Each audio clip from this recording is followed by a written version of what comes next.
அழகான கண்களுக்கு கண்ணிமைகள் ரொம்ப அடர்த்தியா இருக்கிறது தாங்க ஒரு காரணம். ஆனா அடர்த்தியான கண்ணிமைகள் இப்ப பலருக்கும் இருக்கிறது இல்ல. அதனால ஒரு சில பெண்கள் செயற்கையான விஷயங்களை செஞ்சு தன்னோட கண்களை ரொம்ப அழகா காமிச்சுக்கிறாங்க. கண் அழகா மெருகேற்றத்துக்கும் கண் இமைமுடிகளோட வளர்ச்சிக்கும் ஒரு சில டிப்ஸ் தான் இந்த வீடியோல பார்க்க போறோம்.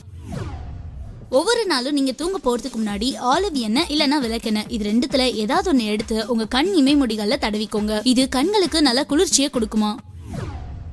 அடுத்ததா இமைகள் நல்லா வளர்றதுக்கு எலுமிச்சப்பழத்தோல நல்லா சீவிக்கோங்க. அத ஆலிவ் எண்ணெய் இல்லனா விளக்கெண்ணெய் இது ரெண்டுத்துல ஏதாவது ஒரு எண்ணெயில நல்லா ஊற வச்சிடணும். அதுக்கப்புறமா அந்த எண்ணெயை கண் இமைமுடிகள்ல தொடர்ந்து தடவிட்டு வாங்க. இதை மட்டும் பண்ணி பாருங்க, கண் இமைமுடிகளோட வளர்ச்சி எந்த அளவுக்கு அதிகமாகுன்றது தெரியும். இப்போ சில பெண்கள் கண்களை நல்லா அழகுபடுத்திக்கணுன்றதுக்காக ஐலைனர், மஸ்காரான்னு இப்படி கெமிக்கல் கலந்த ப்ராடக்ட்ஸ் யூஸ் பண்றாங்க. முக்கியமா சொல்லணும்னா இந்த விஷயத்தெல்லாம் நீங்க தவிர்த்தே ஆகணும். இயற்கை முறையில தயாரிக்கப்பட்ட கண் மைகளை நீங்க பயன்படுத்தும் போது இது உங்க கண்கள்ல எந்த பாதிப்பும் ஏற்படுத்தாது. ஆனா நைட்டு தூங்க போறதுக்கு முன்னாடி நீங்க கண்களுக்கு வைக்கிற மையை எடுத்துருங்க.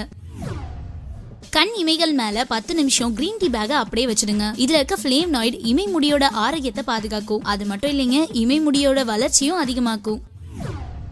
பொதுவா ஒரு சில பெண்கள் கண் இமைகளுக்கு கர்லர் யூஸ் பண்ணுவாங்க. ஏன்னா அப்படி யூஸ் பண்ணும்போதுதான் கண்கள் பாக்கிறதுக்கே ரொம்ப அழகா அட்ராக்டிவா தெரியும். ஆனா அந்த மாதிரி விஷயத்த கண்டிப்பா நீங்க தவிர்த்தே ஆகணும். ஏன்னா நீங்க அதை யூஸ் பண்ணும்போது உங்க கண் இமை முடிகள்ல பாதிப்பை உண்டாக்கும். அப்படி அவசியமா இருந்துச்சுன்னா மாசத்துக்கு ஒரு டைம் நீங்க இந்த கர்லரை யூஸ் பண்ணலாம்.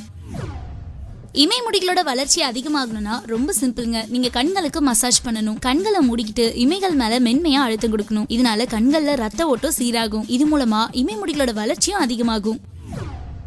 நம்ம கண்களுக்காக இவ்வளவு விஷயம் பண்ணும்போது சாப்பிடுற உணவுலையும் கொஞ்சம் கவனமா இருக்கணும். அதாவது vitamin E, C, thiamine, niacin போன்ற பி காம்ப்ளெக்ஸ் விட்டமின்கள் நிறைந்த உணவுகளை எடுத்துக்கணும். இது நம்ம கண்களுக்கு நல்ல ஆரோக்கியத்தை கொடுக்கும். கண்களுக்கு மட்டும் சொல்ல முடியாதுங்க, கண் இமை முடிகளோட வளர்ச்சிக்கும் ரொம்ப யூஸ்ஃபுல்லா இருக்கும். சோ மறக்காம உங்க உணவுல இந்த மாதிரியான சத்துக்களை எடுத்துக்கோங்க. நெக்ஸ்ட் நம்ம பார்க்க போறது கற்றாழை ஜெல். நீங்க நைட் டைம்ல தூங்க போறதுக்கு முன்னாடி உங்க இமை முடி மேல நல்ல ஃப்ரெஷ்ஷான கற்றாழை ஜெல்லை தடவுங்க. இந்த கற்றாழையில இருக்க விட்டமின், தாது உப்புக்கள்லாம் உங்க இமை முடி வளர்ச்சிக்கு ரொம்ப யூஸ்ஃபுல்லா இருக்குன்னு சொல்றாங்க. அதோட உங்க இமை முடியும் நல்லா ஸ்ட்ராங்கா வச்சிருக்கும். சோ இந்த டிப்ஸையும் ஃபாலோ பண்ணி உங்க இமை முடியை நல்லா பாதுகாத்துக்கலாம். என்ன ஃப்ரெண்ட்ஸ், இந்த வீடியோ மூலமா கண் இமைகளை பாதுகாக்கிறதுக்கு ஒரு கருத்தான விஷயங்களை நாங்க உங்ககிட்ட ஷேர் பண்ணிக்கிட்டோம். சோ நீங்களும் இந்த வீடியோ மறக்காம நிறைய பேருக்கு ஷேர் பண்ணுங்க. மீண்டும் ஒரு பயனுள்ள ஹெல்த் டிப்ஸோட நான் உங்களை மீட் பண்றேன்.